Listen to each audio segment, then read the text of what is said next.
Hello, this is Miss Evelyn with the C&M Veterinary Technology Program, and I wanted to share a few tips when you are studying medical terminology or even other topics in veterinary medicine. And one of the biggest useful tips that we have is the use of flashcards. And there are a variety of ways that you may want to organize your flashcards and I will share specifically then at the end about tips for medical terminology. One item is a 3x5 that comes with a ring in it, and then you can have a variety of colors, and because of the ring that is movable, you can move the cards around in this kind of an area. My favorite spot to acquire various types of flashcard items at is a favorite dollar store. So it does not take a lot of money. And this one is a 3x5. It comes with a variety of colors in it.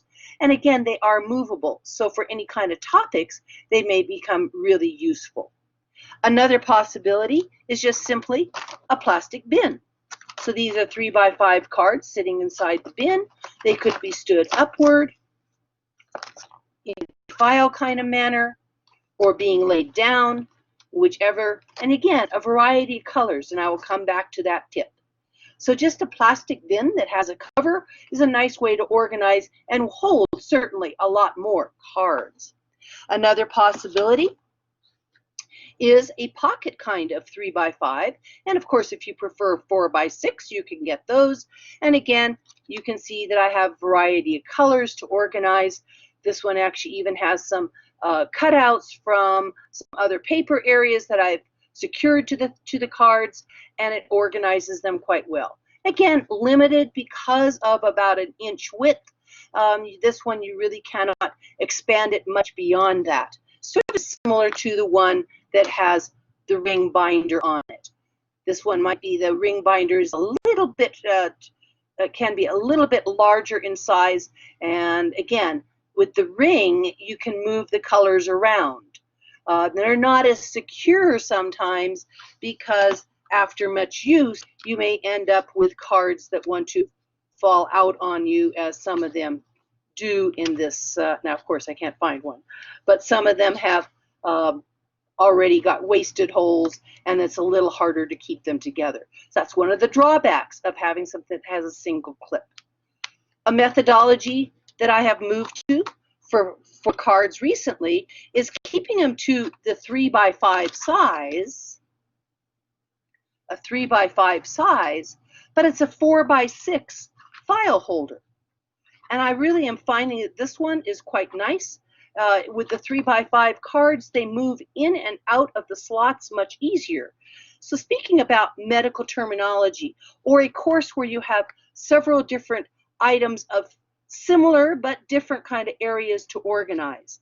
What I like to do in my organization for medical terminology is, since we have a few types of root and suffix, the writing is backward for you, but root and suffix and prefix and combining forms, I will put each of those sections on a different color card.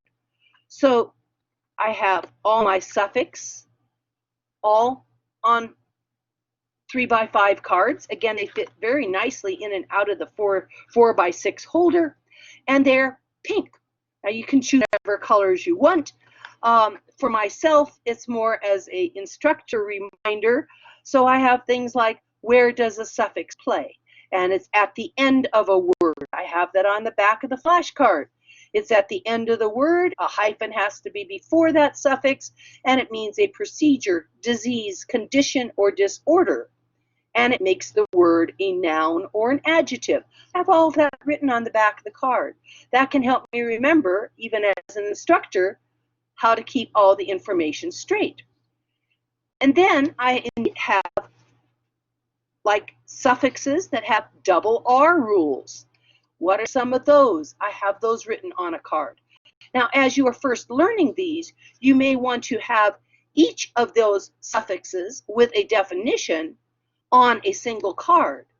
But even if you were to combine them onto several items onto one card, you can kind of have an idea of how to do that. Okay, so again, a back of a card with several different words and a brief definition.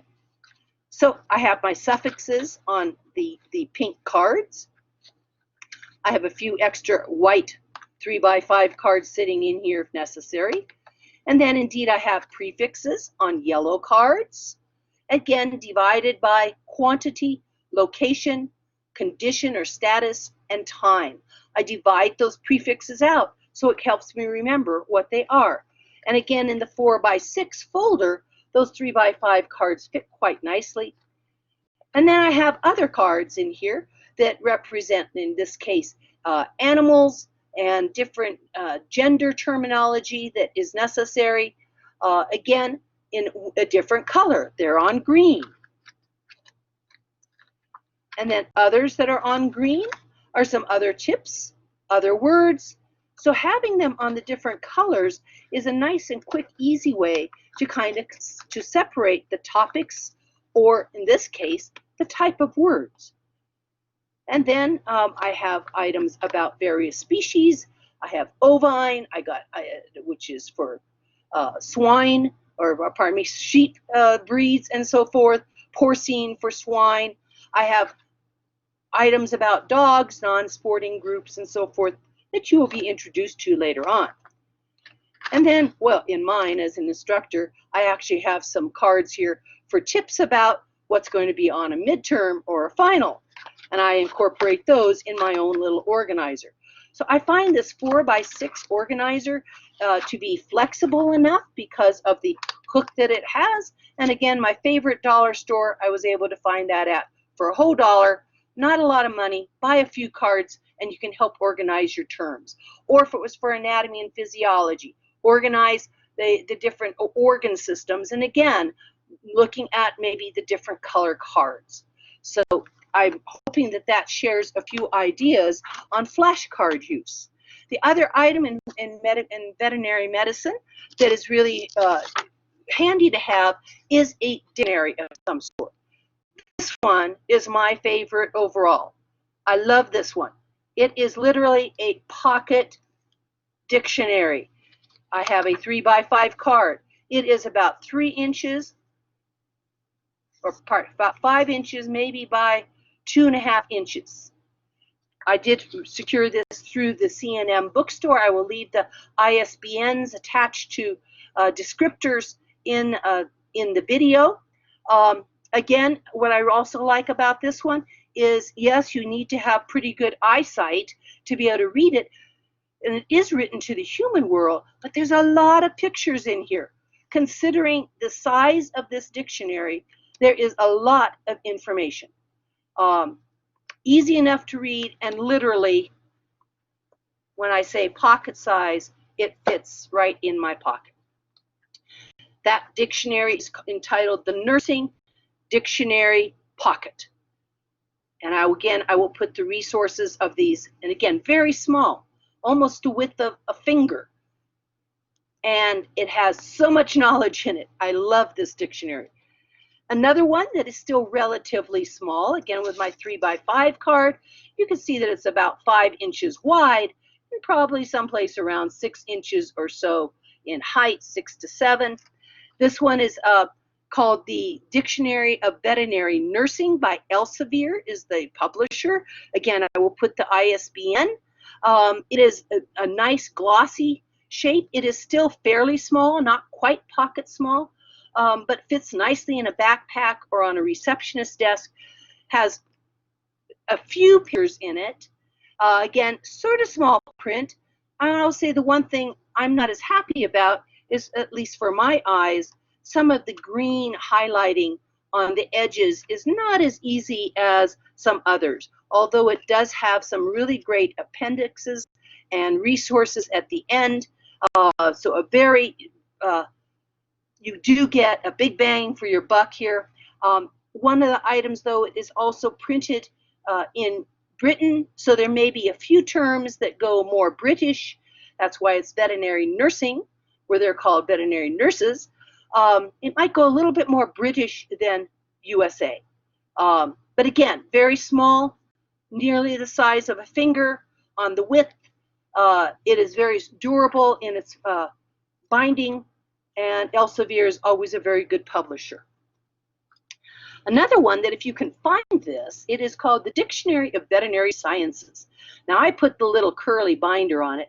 I love this book. I almost wanted to make it required in one of the courses, but unfortunately it is actually printed in India.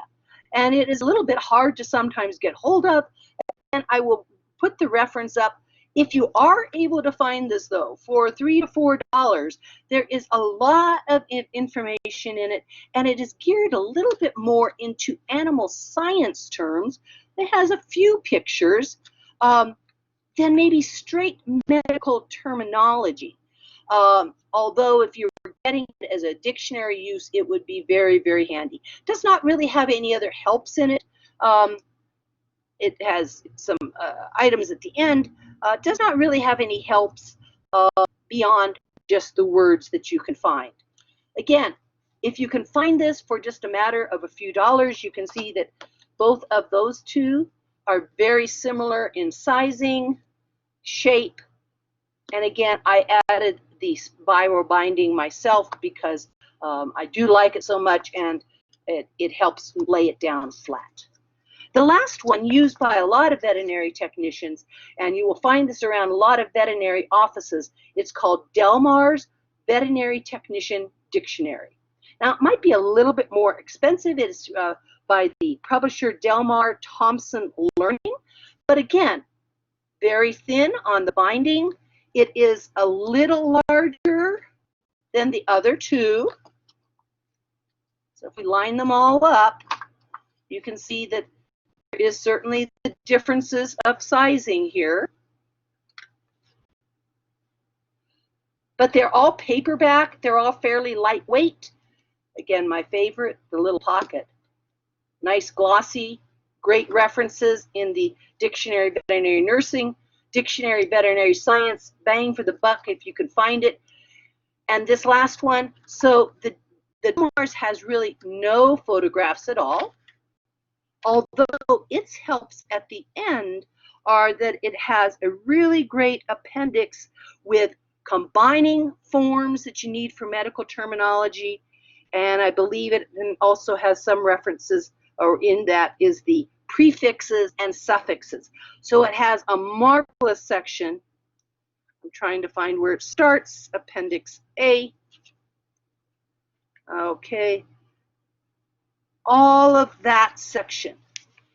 That's a lot of pages with combining forms, prefixes, suffixes, and again, a very nice binding. It may be a little more expensive than the others, but again, it is a very useful book, and at a veterinary receptionist desk, in your backpack coming to veterinary technology classes, having it at your table side when you're practicing online, any of those times, this would be a marvelous dictionary and resource to have. There are also other dictionaries. The Stedman's Dictionary is really a long time resource in the veterinary medicine. You can find it also with a veterinary supplement, but it is much heavier, and it's a very thick bound, hard bound dictionary. So it just depends a little bit what you would want. I would find Stedman's very awkward to carry to a class. It might be great to have on a stationary desk, but not to carry around it to class. Where I think that if you invest in a paperback that is flexible, durable, one of these dictionaries, or any other that you might find, but getting a great dictionary and combining that for medical terminology especially, and I'll go back to my most recent idea of flashcards, variety of colors for the different types of terms that we have, or if you were studying another topic, you could break them apart. It has little file areas, and of course, if you need more than one, you can easily purchase those at a local dollar store. Thank you so much, and I hope that these tips are helpful to you.